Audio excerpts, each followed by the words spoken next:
on Cody. Like in hands on Cody. Let's not do that, dude. That never is my hand. Like the only person on camera is Cody. It's already recording. So, There's our movie star of the golf night. Hey, I'm working on a t-shirt. The majority of the I'll wear that t-shirt. This technique is called a pan. Hey, I learned that yesterday. Do Dutch angles all of the way. Yeah, that's a win. Earthquake. Don't you hate it when you He's watch good. My help. that'll be a hell of a recording. Zoom. I watched a film and basically the entire film consisted of Dutch angles and made me comprehensive. Wait, hey, do one of us working on the, Roman works on the thing for Hello. Hello. Welcome. All right. Hello there. Wonderful. Make sure everybody can hear you all right. All right. So here, quick review around here. Here's our class. Hey, class. Hi. And we'll show you all of them. At some point, I'm gonna figure out how to get like a panorama camera in here, or something so you can see everybody at once. But right now, I'm sorry. That looks like the coolest classroom setup I've ever seen. it's pretty sweet. That's awesome. It used to be filled with a whole bunch of desks, and we decided we didn't like it, so we got rid of them all. I'm with ya. That's awesome. Quite nice. Okay, so thank you so much for joining us. We're really excited to have you today. Thank you so much. On Interviewsday. So first, we're going to go ahead and get started. Please introduce yourself and tell us where you're coming from and what you're going to be sharing with us today. Awesome. I'm Anna Crowe. Anna Turpin Crowe, as when Mr. Skinner knew me, is Anna Turpin. I live in Los Angeles. I've lived here since 2008. Do you want me to just dive in? Yes, A little bit about me? Okay. I had a penchant for the dramatic when I was quite young. And started doing a little community stuff in Utah when I was growing up, and in high school, that was probably I did most of my time was in broadcasting and theater. I did all of the shows, was totally absorbed into it. My senior year, between junior and senior year, I got quite discouraged.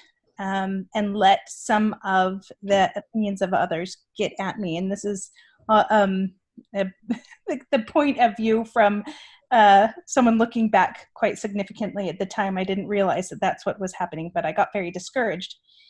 And then I went to Southern Utah University, where I met, and that's how I know your teacher. And I opted not to do theater there. And I got out of the three areas, I actually think there's more than three, but between acting and singing and dancing, I was weakest at dance. And I just started taking the beginning courses of dance in college and continuing in choir and private voice lessons, but didn't do any acting. Till many years later when I started doing some more theater in the Salt Lake area. I was married in 2003 and then did about 24 shows between 2004 and 2008, and musical theater is, and there was a handful of plays in there as well. And my husband at the time was going to the University of Utah and has 2 degrees in marketing and finance. And he was looking at graduate school, he was looking at law school and getting an MBA. And he said, if I could shoot the moon, where would I go? What would I do? And he read a ton of books, and he found that producing married the two areas of business and creativity that he got really inspired about it.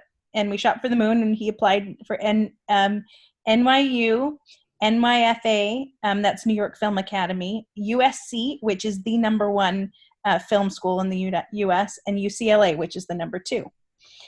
And he was one of 11 that got accepted to the UCLA program for producing for film and television out of several hundred. And that's why we moved here in 2008. Now that's what actually brought me to LA. I never had a desire to live in LA. Being a stage person, it was like, if you're going to go anywhere, it's going to be New York, right? But I did have a greater desire to stay with a husband than to actually do theater. So, but I had this idea that I could get, things done. I could find some sort of theater somewhere to get going the way I did it, here in Utah. And I did have a handful of film and a couple of commercials, but on my resume as well. So I thought, it could be. I know I'd be a small fish in a big pond. I totally get that. Totally understood cerebrally. And after about a dozen of those auditions where you go into a room, anybody seen a La La Land, where she goes into a room and she sits and there's like 24 versions of her. Some slightly taller, some slightly had darker hair, some have slightly curvier, some slightly geekier, some slightly, that's what it was like every single time. And that didn't necessarily discourage me, but it turns out I didn't like the process, as it's discovering, I didn't like the process of television. It's cool being on stage, on a production and everything like that, but I missed the arc of the theater experience, of the rehearsal process, and the discoveries that you get to make by having the continuity of a single a single story, being able to be part of the whole story in one night, right? I missed that. That's not to say that I didn't get, little things here and there. Where surprisingly, I found a niche here in LA was in singing. That was something that I did have a keep up continually. And I had, that old saying where people say like, it's who you know. Well, it was New Year's Eve a couple of years ago and I had a friend over, husband and wife, and he is an audio engineer. He himself has found a niche in creating audio, the music transitions between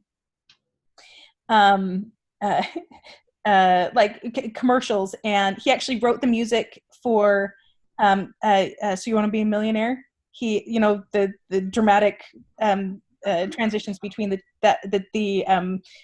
to commercial, that kind of stuff. He wrote that.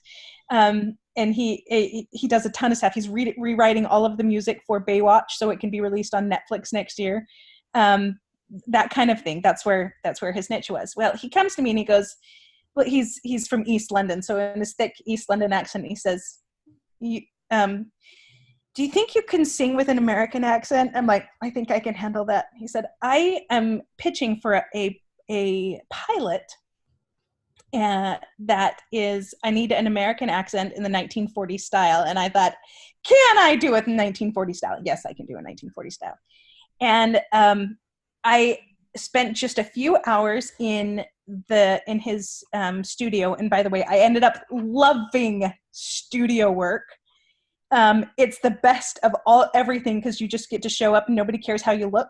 You just show up and sing awesome, and you mess up and you mess up and you mess up, and then the audio, and you sound good. You have a handful of good things, and then turns out that the audio engineer can make you sound amazing.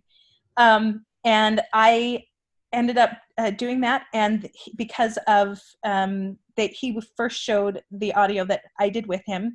And anybody know the Andrews Sisters? Ever heard the Andrews Sisters from the 1940s? Yep. Yeah, you know? Yes. I bet you have. It's some good swing music there. I ended up singing all of the voices, all 3 of the voices, and the producers loved it. And then I ended up singing a bunch of other stuff for the rest. Turns out it was it is actually yet to be released. It's a Warner Brothers is producing a retelling of the Batman story, radio style, for podcasts. And I think it's going to be released either next month or early next year. And I ended up doing a whole bunch of that kind of stuff because of that one thing. And just a friend saying, hey, I need you to help me out pitching this pilot. That I found a niche in singing, in doing this little thing here, and with the acting in background here, I'm able to do intonations in voice and in ways that just studio singers don't necessarily do. Penchant to the dramatic, that kind of a thing. So I do a little bit of this, a little bit of that, and a little bit of this, and a little bit of that, and all of it together ends up making a pretty decent living. Although it's growing increasingly more difficult to live here in Los Angeles and have a career of where you have a passion. So that's kind of what brings me here. I do a lot of little things. I also run a business that I do graphic design, and I'm also writing a couple of books because I love story. That's probably the what drives most of what I do. I love the story. I love the power of telling the power of a human telling a human story and changing a life. I think that's probably what drives me the most in pretty much everything I do. So yeah, that's what brings me here today. Do we have any, do you want me to go into any more specifics? Tell me, I'd love to know a little bit more about this very relaxed audience that I see. So this is our advanced theater class. So it's made up, we have students that are actors, we've got some that specialize more in musical theater, we have technicians, we have those that enjoy lighting, those that enjoy writing. It's a very eclectic group. So let's actually focus on 2 of those elements for a minute, the studio recording and the writing, because I know we've got people that are interested in both. Good. So on a typical day where you're going into the studio to record, what does that look like? Do you already have the material, or do you just show up and they hand it to you? What does that look like? If you're lucky, you get the music ahead of time. The one thing that I have recognized that is probably my greatest asset is my ability to sight read. And sight reading comes with tons and tons of practice. Some people it comes naturally. It does not come naturally to me. So I've had to challenge myself, and that also came with private lessons as well, and exposure to music frequently. So if you're lucky, you get the music ahead of time. And even if you get it ahead of time, it's like the morning of or the night before.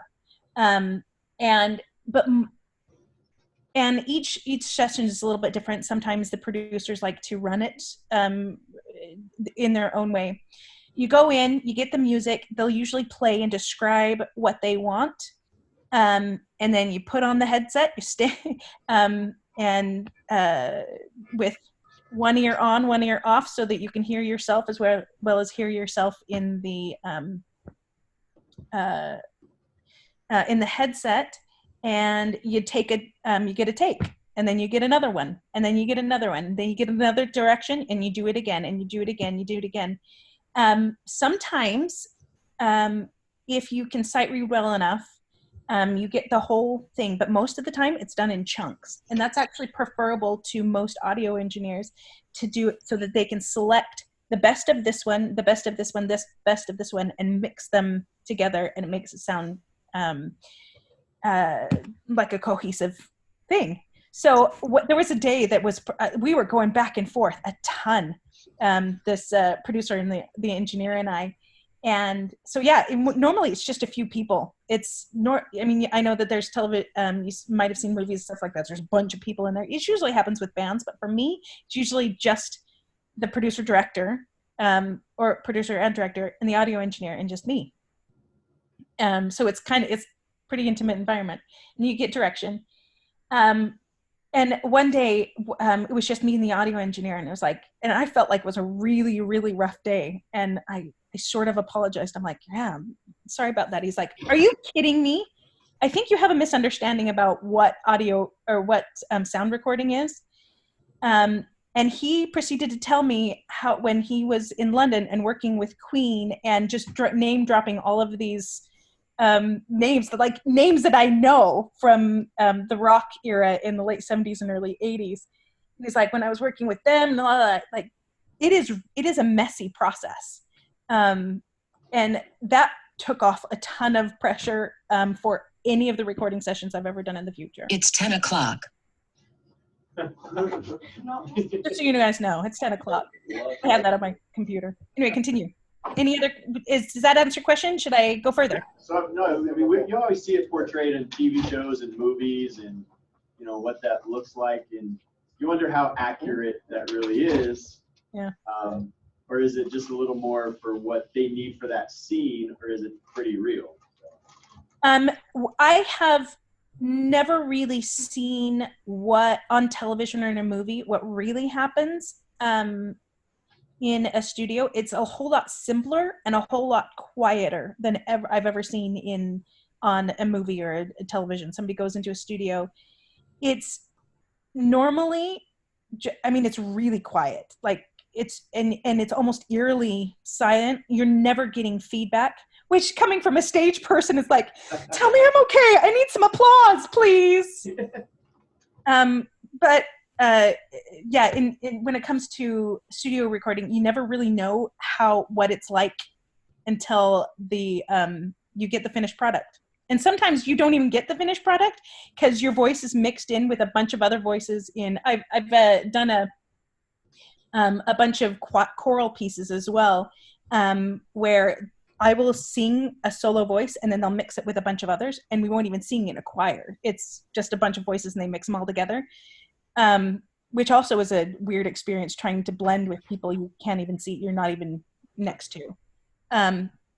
But again, just another skill. Another technique is like musical technique, learning to blend with people you're not even with.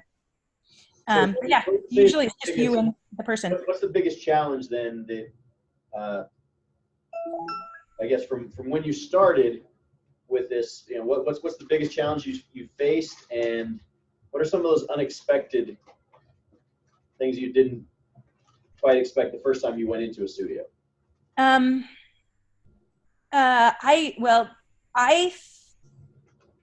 Going into the studio the first time, there are a lot of technical terms that I didn't know. I wish I would have known the difference between the producer and the director. I mean, this was the first time I ever did it in, I think it was like 2003, so 15 years ago. I didn't know the difference between a director and a producer. I didn't know my role as the singer and the role as of the engineer, and so it was unsettling, and I was not sure of myself at all. And because of that, the quality of of my singing was not as optimal as it could be. And then you have the nerves, and then you get dry mouth, and dry mouth in a microphone is murder. But it's repetition, I think, was the easiest thing to get over that. But backing up a step, I think the hardest thing is not actually getting in the studio, or it's not in the studio, it's actually getting in the studio. For me, it was getting over my own fears, and then just testing the water and being willing to take the risks and make mistakes. Like I mentioned earlier, like I didn't know that it was okay to make mistakes. And sometimes the mistakes are the ones that are kept because it sounds real and authentic instead of contrived and all perfect. And it depends on the what the director needs, of course, and what the goal is. But getting into the space is probably the hardest. And there are two things that it's a psychological thing and it's a financial thing. Sometimes you can't afford to even get yourself into a studio space to even practice. It's a minimum $50, $100 an hour just to get there. Fortunately, right now we have the ability to have build your own little mini studio. You get used to still is a cost to get there though, to get a good microphone so you can get used to hearing your own voice in and editing it yourself, so you know a little bit more about what that is. But does that answer your question? Yeah, no, definitely some stuff I hadn't thought of before. That's really cool. So now let's talk about the writing for a little bit. So how'd you get started in that? Where are you at in the process, and where do you hope to see it go? I like acting. I did have a penchant for writing. I started writing short stories in junior high, and I submitted them to a couple of competitions and won a couple of times. So I got enough feedback that I was like, yeah, you're a decent writer. I can paint a picture, imaginatively speaking. In high school, I ended up joining the newspaper. And then that ended up being one of the most beneficial things for me. I did the newspaper in college as well, and learned the art of constructing an idea. And it wasn't until I was like a junior, senior in high school or in college that I finally understood the need and to understand why we structure sentences, why we use particular words, and how to diagram a sentence. That has been the single most useful skill in everything I have done, including dissecting a script for stage or film, because a writer uses words, and the specific words, for a reason, to communicate, and because they're part of a complete whole. And that writing and my skill for writing, I got a job in a marketing department post after I got married, and then one thing led to another. Just got really good at writing a lot and writing frequently, so that it's not a pain to just sit down and put words on a page. I don't have to wait for some big idea to just get words on a page. Writing essays, and I ended up doing technical writing. So it's not even my own. I'm trying to take somebody else's concept, very technical concept, and put it into digestible words. As part of where I'm at writing right now, I am halfway through a novel, and I have 4 other novels that are started. This is aside from everything else that I do. I manage an apartment complex. I also, as I mentioned, I run the business. I have 2 children, and I'm doing a play right now, and I do the choral and the studio work as well. So I'm one that's not bored at all. So it's slow going for me when it comes to writing. There have been twice that I've started writing a play. I have a play right now that so I'm in a play right now. It's actually opens this weekend, and the gal who is who directed and is starring in it, I told her about it, and she's like, oh my gosh, we need to produce this. And she's the kind of person, she is so scrappy, she'll find any resources around her just to put on a production. And I showed it to her, and it's one of those things that was so close to my heart, and I wrote in the middle of the night just to get out. And it's a little two-person, 1-act play, and that she's we're in the very, very beginning stages of planning a production for that. So the other books that I have, I'm writing in very dramatic style, so that it could easily be taken to and adapted for screen. That's something that I, as a writer in this arena, I always want to do that, because you never know when it could be picked up. I know pie in the sky dreams, fine, but I'm at least going to structure it so it's not a painful process to adapt to screen. I mean, if you look behind me, I have a bunch of books. The top 2 shelves are of screenwriting and the art of, there's a couple books like Save the Cat and things like that, that we've picked up over the years. And there are the basics of storytelling that you, regardless of the medium, you're going to utilize those kinds of points in Western storytelling anyway. So yeah, that's kind of where I'm at, just plugging along, putting those little pieces together and pushing.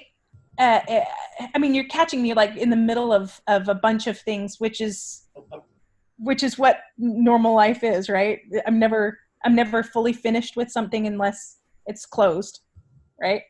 Yep. And done. I know how that is. We're going to go ahead and we'll go to some student questions. And Great. We'll start with Amber. Okay, so I kind of want to ask sort of about the business you run, because I'm currently attempting to start a little self-run side business, and so Love it. what's been like sort of one of the biggest challenges of getting started for you? I am so glad you asked that question. I think that any person wanting to, and I think anyone in music, theater, film, television, anything, you need business classes. The biggest thing, I had a couple of things. I was very nervous to go into this business for myself. It's graphic design and marketing consulting, and I specialize in branding and identity. So I'm in the Adobe creative products every day. I was working as corporate marketing manager. One thing led to another, and the company that I was working for, BK, went through bankruptcy, Chapter 9 restructuring, and I was simply made redundant. They centralized marketing in New York. We bought out by a different company, but I had enough contacts that people asked me to do stuff. So the biggest challenge, I think everybody needs business classes.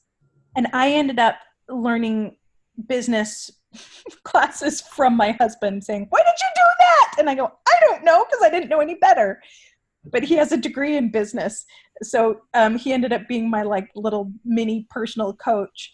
One of the biggest challenges as a person working for him or herself, in whether it be a side business like I'm doing, or what you're going to be working with, or even theater, is marketing, is learning how to market you. Finding out what you are, not just what you're passionate about, but what you're good at, because those could be two things.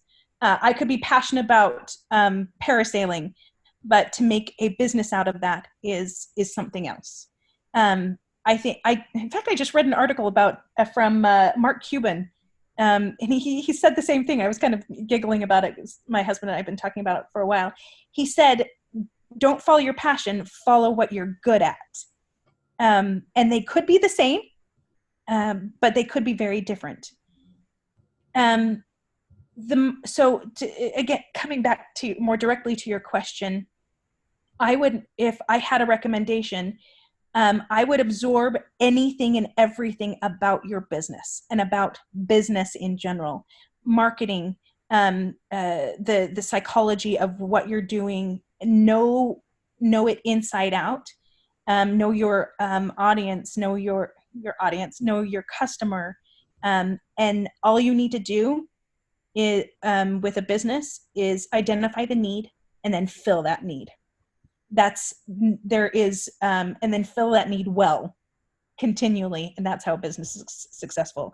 I know that's very nutshell kind of a thing, but again, take business courses. I mean, you go on YouTube and there's a ton of people are going to give you a bunch of suggestions on how to do this or that, and the more you can adapt that information to what you want to do, the better.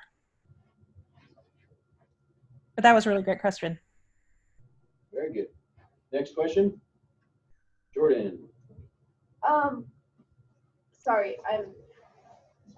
She's just off camera. Okay, no problem. Here. Oh, hi. You're cute. There you go. Hi, Jordan. Hi. What is one skill that like was really emphasized in high school and college that you were like, oh, I won't need this, and then you got to your adult life and you were like, oh wow, I did. That's a really great question. I just discovered this. Right, to hit the nail on the head, it has to do with preparation. My theater teachers in high school nailed, like, you've got to be prepared. You've got to put in the time. You got to prepare. You got to prepare. You got to prepare. You've got to do all of your research. And come to the first day of rehearsals completely prepared. Not necessarily off book, because that's not what being prepared is. But knowing what you're, knowing a direction. And I've recognized that that's a theme for life in general. You have to put in the time to be able to, in that thing,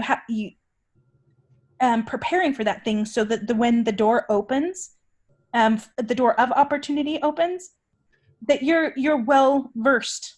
Whether it be like me, all of my years of singing choirs and singing in different character styles of theater, when my friend said, hey, I need this character style in a specific type of American 40s accent, I was like, yeah, sure. I've been doing that for years. It was a no-brainer.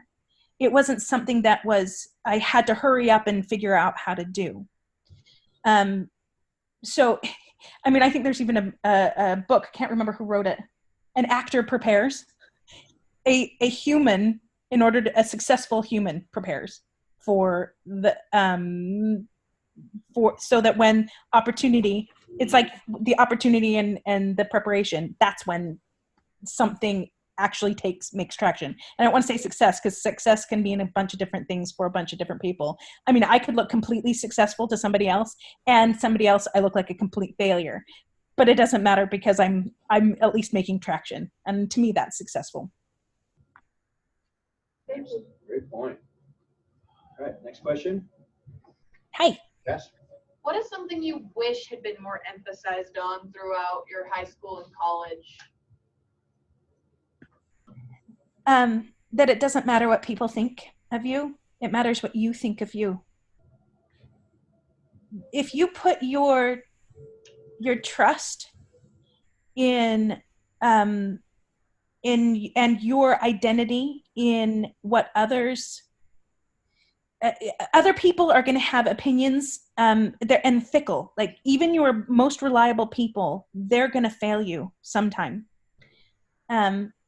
But if you are grounded and centered in who you know, what your purpose is, whether it be a higher power or simply knowing your purpose in life, you will realize that your unique abilities, look, skills, that is what's needed. The world doesn't need another version of so-and-so who's famous. The world needs a version of me. The world needs me and my particular brand of whatever it is that I had. I wish maybe it was emphasized, but I didn't hear it. That what other people think of you doesn't matter. It's what I desire and I push myself to do. That's what matters. That's awesome. Thank you. Next question. Here you go. Hey, If you could change one thing about your entire career, what would you change and why? I've often looked back at those years of after high school when I let discouragement take over. I don't necessarily regret not doing theater in college because I spent so much time working on a weakness, and I ended up doing a number of the dance companies on campus that I never would have done otherwise. But I wish that I didn't let discouragement get the best of me. I feel like I wasted so much time where I could have been not necessarily getting the roles that I wanted, getting more leads or whatever. But I wasted years not being okay and not being okay with who I am. And I think I regret that the most, that I was waiting for somebody else to tell me that I was okay. I think a lot of us can relate to that. It's a great point. Good advice too. Thank you. Thank Good you. question. All right. Next question. So tell us a little bit about. So you mentioned with the books you're working on that. What any other upcoming projects or fun things you have on the horizon? I do. I'm in a musical retelling of Little Women. The gal who is directing and she's playing Jo. This is the second production that I've done with her. She's working to start up a new theater company here in LA. She is one of the scrappiest, most resourceful people. I think I mentioned this earlier. Oh, she's remarkable. She gets an idea and she looks at the resources around her and she just runs with it. I love, she's scrappy. And I'm Marmee, and it's fun to finally be okay with the not pretty roles, the ones that are the strong, supportive, and frankly more fun because a lot of the pressure is off kind of roles. So that's opening this weekend, and it's just got a cute little 2-week run. And then some. I have a very eclectic life, if you haven't recognized yet. I'm setting up an organization, a continuing organization that's already been set up, and doing a public speaking course with a couple of friends of mine, and getting a bunch of women, and we are going to study the practices and arts of persuasion, and overcome any fears and vocal crutches and those kinds of things, and spend the first quarter or second quarter working on that, and that will take my evenings, and so yeah, that's my next adventure, and my next 2 adventures. I also have a couple of choir gigs coming up. It's Christmas time, and choral singing is Christmas time is choral singing. So I have some solo gigs in Long Beach, in Burbank, and a choral gig in just after Thanksgiving. And those are super fun because I get to just show up and sing Christmas songs, and then they pay me, and I almost feel like I'm cheating because it's like I get to sing Christmas songs and you're going to pay me to do. Okay, sounds fine. So yeah. That's awesome. Well, fun. Make sure send us some photos and pictures. We'd love to keep up with those events. That would be neat. Sure. Very cool. Awesome. One more question. I think then we're going to be just about at time. Sounds good. Jordan, go ahead. So what is either like on stage or in the studio? What is like the funniest mistake that you've had or that like has happened to you? Okay, so I was doing I am not one of those inherently funny people. I have friends that are just funny, that they continually see the funny in everything. I'm a good person that sets up a joke, can let somebody else knock it down, and I don't realize that I'm doing it either. But so I was on stage doing a show that was it was all funny, and the other people on stage were the inherently funny people, very well skilled in improv, which always terrified me because I love having everything just set, again, I can set it up, let somebody else knock it down.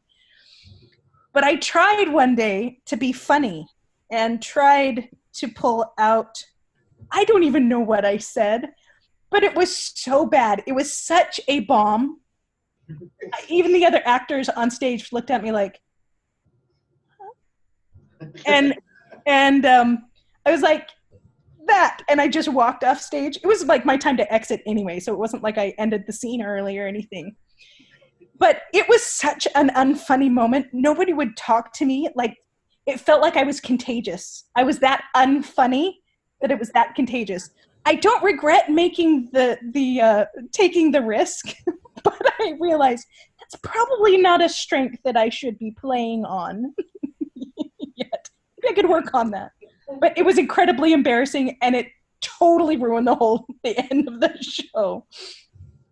Fortunately, it was a silly enough show that it ended up working out, but not for me. Thank you. Thank you for that. Good question. Very good. That was awesome. All right. Thank you. That's going to wrap up our time. Thank you, Anna, so much.